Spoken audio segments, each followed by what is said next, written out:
ఇంకా ఈ vlog Sunday రోజు షూట్ చేసింది. మార్నింగ్ 6 నుంచి 11 వరకు నేనేం చేశాను అనేది ఈ వీడియోలో షేర్ చేస్తాను. ఎర్లీ మార్నింగ్ ఎంప్టీ స్టమక్తో హాట్ వాటర్ తీసుకోవటం అలవాటు ఇంట్లో ప్రతి ఒక్కరికి. నేనైతే యాపిల్ సైడర్ వెనిగర్ తీసుకుంటున్నాను. ప్రీవియస్ వీడియోలో టర్మరిక్ జింజర్తో చేసిన ఐస్ క్యూబ్స్ చూపించాను కదా, సో వాటితోనే ఇప్పుడు వాటర్ ప్రిపేర్ చేస్తున్నాను. చాలామందికి డౌట్ ఉండిద్ది యాపిల్ సైడర్ వెనిగర్ ఎలా కన్జ్యూమ్ చేయాలని. ఎప్పుడైనా ఎర్లీ మార్నింగ్ 2 గ్లాసెస్ వాటర్ తాగిన తర్వాత ఒక హాఫ్ అన్ అవర్ గ్యాప్ ఇచ్చి యాపిల్ సైడర్ వెనిగర్ని తీసుకోవాలి. అది కూడా డైలీ రిక్వైర్మెంట్ బేస్లో 2 టేబుల్ స్పూన్స్ మాత్రమే తీసుకోవాలి. యాపిల్ సైడర్ వెనిగర్ని డైరెక్ట్గా తీసుకోకూడదు, అలానే ఎంప్టీ స్టమక్తో తీసుకోకూడదు. ఇంకా దీన్ని కంటిన్యూ చేయకూడదు. 1 మంత్ తీసుకుంటే 1 మంత్ గ్యాప్ ఇవ్వాలి, నెక్స్ట్ మంత్ కంటిన్యూ చేయొచ్చు. అలాగా గ్యాప్ ఇస్తూ ఉండాలి. ఇంకా మెటబాలిజంని బూస్ట్ చేయడానికి, డైజెషన్ని ఇంక్రీజ్ చేయడానికి one of the best drink. ఇది weight loss and weight management కూడా సపోర్ట్ చేస్తుంది.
మా పాపకి పువ్వులు కోయటం అన్నా, బర్డ్స్కి ఫీడ్ చేయటం అన్నా చాలా ఇష్టం.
ఈరోజు బ్రేక్ఫాస్ట్కి కరివేపాకు చికెన్ కర్రీ విత్ చపాతీ చేశాను.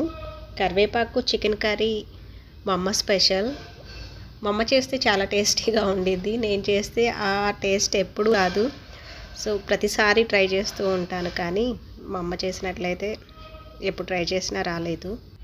కరివేపాకు కర్రీలో వేస్తే చాలా ఫ్లేవర్ఫుల్ ఉండిద్ది, కానీ తినే టైంలో తీసి పక్కన పెడుతూ ఉంటారు. కానీ కరివేపాకును తీసుకోవటం వల్ల బాడీలో ఐరన్ కంటెంట్ ఇంక్రీజ్ అయ్యిద్ది, అలానే హెయిర్ గ్రోత్కి సపోర్ట్ చేసిద్ది.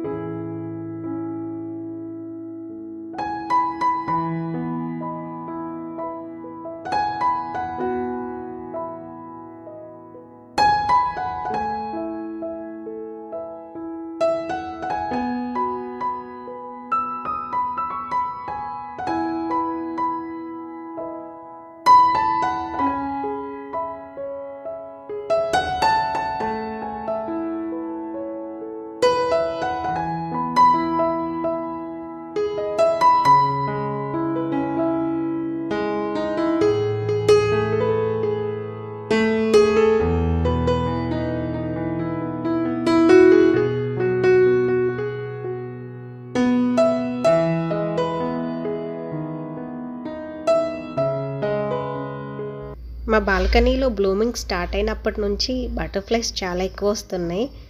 ఇంక ఇవి వచ్చే టైంకి మా పాప స్కూల్కి వెళ్ళిపోతుంది. వీటిని చాలా మిస్ అవుతుంది.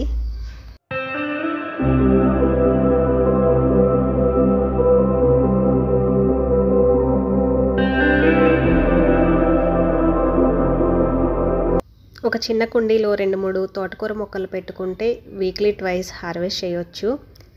నేను కొన్ని విత్తనాలకు కూడా వదిలేశాను. వర్షాలు స్టార్ట్ అయినాయి, ఇంకా తడిచిపోతే పాడైపోతాయి. అందుకని ముందుగానే కోసి కొంచెం ఎండబెడుతున్నాను.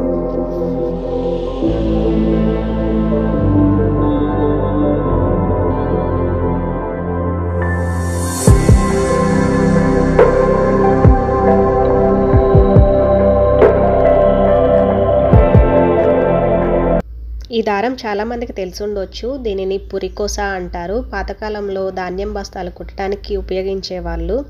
ప్రజెంట్ అయితే వీటి ప్లేస్లో ప్లాస్టిక్ దారాలు వచ్చినాయి. నాకు తెలిసి దీనిని జనుము నారతో తయారు చేస్తారనుకుంటున్నా.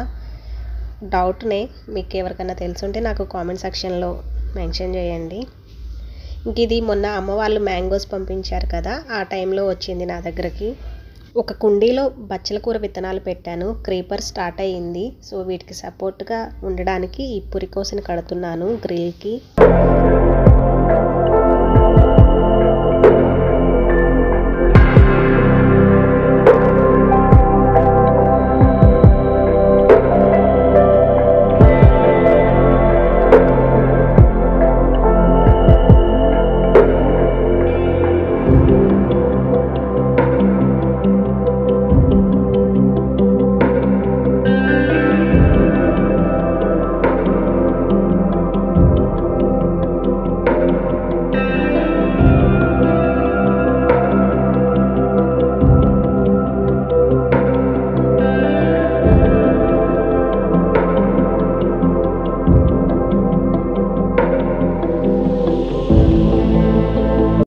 మా ఇంట్లో చింతపండు పులిహోర చాలా ఇష్టపడతారు.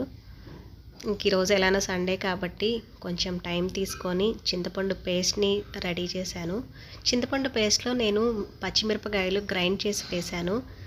డైరెక్ట్గా వేస్తే తీసి పక్కన పెడతారు, అందుకని గ్రైండ్ చేసి వేశాను. ఇంకా అలానే నేను టొమాటో కెచప్ కూడా ఎప్పుడు ఇంట్లోనే ప్రిపేర్ చేస్తాను. నెక్స్ట్ వీడియోలో మళ్ళీ కలుద్దాం. బాయ్.